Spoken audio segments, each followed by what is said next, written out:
Material auxiliar para Maestro Lección 1. El sábado enseñaré. Reseña. El Dios de la Biblia es un Dios misionero. Su naturaleza y su carácter misioneros están cimentados, en primer lugar, en su iniciativa de crear a la humanidad a su imagen y en su deseo de relacionarse con ella. La relación de Dios con Adán y con Eva antes de la caída se caracterizaba por la comunión diaria en el jardín del Edén, Génesis 3:8. Elena de White señala, mientras Adán y Eva permaneciesen fieles a la divina ley, su capacidad de conocer, gozar y amar aumentaría continuamente. Constantemente obtendrían nuevos tesoros de sabiduría, descubriendo frescos manantiales de felicidad y obteniendo un concepto cada vez más claro del inconmensurable e infalible amor de Dios, Patriarcas y Profetas, p. 33. Por desgracia, el pecado interrumpió esa interacción cara a cara. La caída no puso fin a la misión de Dios en favor de la humanidad, le dio una nueva dimensión a su misión. Después de la caída, la misión de Dios se basó en su iniciativa de redimir a la humanidad extraviada. Debido a su promesa de redención de Génesis 3 y 15, las Escrituras, en su totalidad, narran los diversos esfuerzos misioneros que Dios puso en marcha para rescatar y restaurar a la humanidad pecadora a su plan original. Dado que la misión es un atributo de Dios, es decir, la misión está cimentada en su naturaleza y su carácter, Dios se niega a abandonarnos. Comentario. La misión como un atributo de Dios desde el Génesis hasta el Apocalipsis, la Biblia tiene un mensaje unificado, Dios está empeñado en revertir las consecuencias de la caída. Si las Escrituras, en su totalidad, giran en torno al infatigable acercamiento de Dios a la humanidad, Génesis 3:9 podría considerarse la pregunta que impulsa ese acercamiento. Génesis 3 es la narración del trágico intento de Adán y de Eva de independizarse de Dios, en un espíritu de autodeterminación. Este capítulo también es un recordatorio de la realidad del pecado y sus consecuencias. Las consecuencias de la decisión de Adán y de Eva los llevaron a ocultarse de Dios. La primera reacción de Dios a la difícil situación de la humanidad llegó en forma de una pregunta dirigida a Adán: ¿dónde estás? Comprender el propósito de esta pregunta es esencial para entender la intención de todo el accionar de Dios en las Escrituras. Por empezar, ¿dónde estás? No es un interrogante teológico, es misiológico. Esta pregunta revela que, a pesar de su decisión equivocada, Dios no ha abandonado a Adán y a Eva. La rebelión humana no hace disminuir en lo más mínimo el deseo de Dios de relacionarse íntimamente con los seres humanos. Dios sigue amando y buscando a sus hijos errantes. La pregunta, ¿dónde estás?, la primera que la Biblia atribuye a Dios, habla más de una condición que de un lugar. Por lo tanto, la pregunta no pretendía averiguar exactamente dónde se escondían Adán y Eva de Dios. Dios nunca hace preguntas para obtener información. Su omnisciencia es fuente de conocimiento ilimitado, incluso de lo que aún no existe. Al ser omnisciente, Dios sabía exactamente dónde estaban escondidos de él Adán y Eva, qué habían hecho y en qué condiciones se encontraban. La ausencia de Adán de su lugar habitual de encuentro con Dios era una clara evidencia de que algo andaba mal. Por lo tanto, la pregunta que Dios le hace a Adán, en Génesis 3:9, no es ¿dónde estás?, en referencia a la ubicación geográfica de Adán.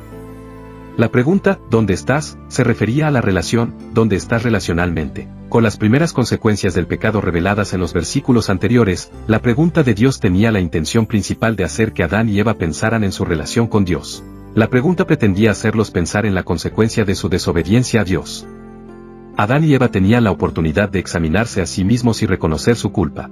La pregunta de Dios equivale a la siguiente indagación: ¿por qué no apareciste en nuestro lugar habitual de encuentro? ¿Qué pasó con nuestra relación, para que intentaras mantenerte alejado de mí? ¿Qué significan estas hojas de higuera con las que se cubrieron?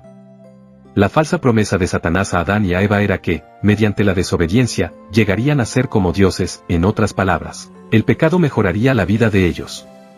Pero sabemos cómo terminó. Adán y Eva acabaron desnudos, en lugar de convertirse en dioses. Su solución a la nueva situación fue coser hojas de higuera para ocultar su desnudez. Si esta solución hubiera resuelto su situación, no habrían buscado esconderse de la presencia de Dios. Más bien, se habrían enfrentado a Dios porque Él, supuestamente, no quería su bienestar supremo. Además, ¿dónde estás?, era el clamor ferviente de un Dios misionero cuya angustiosa indagación delata la conciencia divina del abismo que se había creado entre Él y la humanidad. La pregunta era también una invitación para que sus hijos perdidos volvieran a una relación de amor y confianza con Él. A la luz de la promesa de Génesis 3 y 15, la pregunta de Dios encierra una promesa de esperanza. Aunque el pecado ensombreció el plan divino para la humanidad a causa de la desobediencia de Adán y de Eva, el plan de Dios no se frustró. En medio del juicio, se hace la promesa de un Redentor. Génesis 3 no es solo un relato sobre la realidad del pecado y sus consecuencias. En el centro también se encuentra una visión panorámica de la misión salvífica de Dios. Había al menos 3 opciones cuando Adán y Eva desobedecieron a Dios voluntariamente. En primer lugar, Dios simplemente podría haberlos descartado, es decir, podría haber dejado que murieran como resultado de su pecado, y luego haber creado seres humanos nuevos. En segundo lugar, Dios podría haber dejado que Adán y Eva languidecieran para siempre bajo las consecuencias de su mala decisión.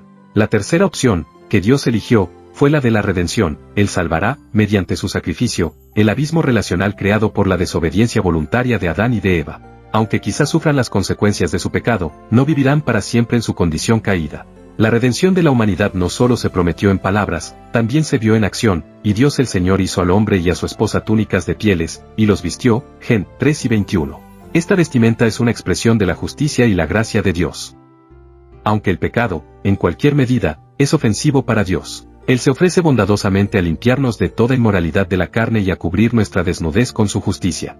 La encarnación como misión. La encarnación de Cristo fue fundamental para el cumplimiento de la misión de Dios. Mientras que en Génesis 3 y 21 Adán y Eva plasmaron la llegada del Redentor prometido vestidos con ropas confeccionadas por Dios mismo con pieles de animales sacrificados. La promesa se materializó en el Nuevo Testamento en el nacimiento de Jesús. Mediante la encarnación, el Dios creador trascendente se hizo inmanente para revelarse de la forma más plena posible en términos humanos. En la persona de Jesús, Dios se identificó plenamente con la humanidad, con el propósito expreso de revelar no solo el amor de Dios, sino también su intención salvífica hacia la humanidad. Dios no se mantuvo al margen de la humanidad en su esfuerzo por salvarla, al contrario, tendió un puente al tomar la naturaleza humana y experimentar las penas y las tentaciones humanas. Mediante los diferentes aspectos de su ministerio, Cristo no solo anunció el reino de Dios con urgencia profética, sino también lo encarnó. Esto le dio un rostro, una voz y manos a la misión redentora de Dios. Al curar a los enfermos, limpiar a los leprosos, dar vista a los ciegos y resucitar a los muertos, Cristo demostró el poder de Dios para revertir plenamente la maldición de la caída.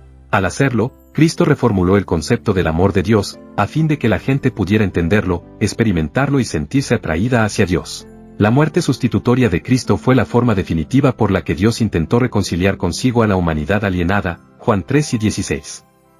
El ministerio y el sacrificio de Cristo son la misión por excelencia. La segunda venida, la misión de Dios cumplida. Las últimas palabras de Jesús en la Biblia son, ciertamente, vengo en breve, Apocalipsis 10 y 20. La segunda venida de Jesús pondrá fin a la misión de Dios después de la caída y abrirá la fase de la misión de Dios en la tierra nueva. La venida de Jesús para reclamar la tierra como su reino es la materialización de la promesa del Redentor en Génesis 3 y 15.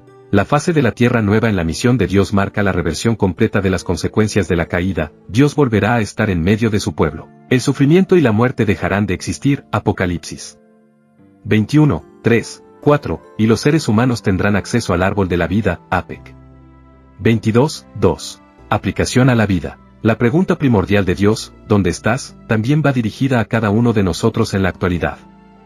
La Biblia dice, todos pecaron, y carecen de la gloria de Dios. Rom 3 y 23. En lugar de intentar huir de Dios por culpa de nuestros pecados, como hicieron sin éxito Adán y Eva, necesitamos examinar objetivamente dónde estamos en cuanto a nuestra relación con Él y confesarle todo pecado que hayamos cometido. La seguridad es nuestra. Si confesamos nuestros pecados, Dios es fiel y justo para perdonar nuestros pecados y limpiarnos de todo mal. 1 Juan 1, 9. Sin esta seguridad, realmente no podríamos cambiar el rumbo de nuestra vida espiritual. Todo intento de cubrir nuestra propia desnudez ante Dios es tan imprudente como el intento de Adán y de Eva de cubrir su desnudez con hojas de higuera. Todas las soluciones diseñadas humanamente para tratar el pecado y la culpa son totalmente inadecuadas y sin valor. Las hojas de higuera de nuestras buenas obras, reputación y títulos eclesiásticos no son suficientes como coberturas espirituales. Solo Dios puede proveernos con la cubierta espiritual adecuada. La única solución duradera es la cobertura que Él nos ofrece por medio de Jesús. Dios no cubre nuestro pecado y culpa, primero los quita, y luego nos cubre con la justicia de Cristo. Así como Dios salió en busca de Adán y de Eva, también sale en busca de nosotros, no para castigarnos, sino para ofrecernos la reconciliación, con el fin de salvarnos del juicio que merecen nuestros pecados.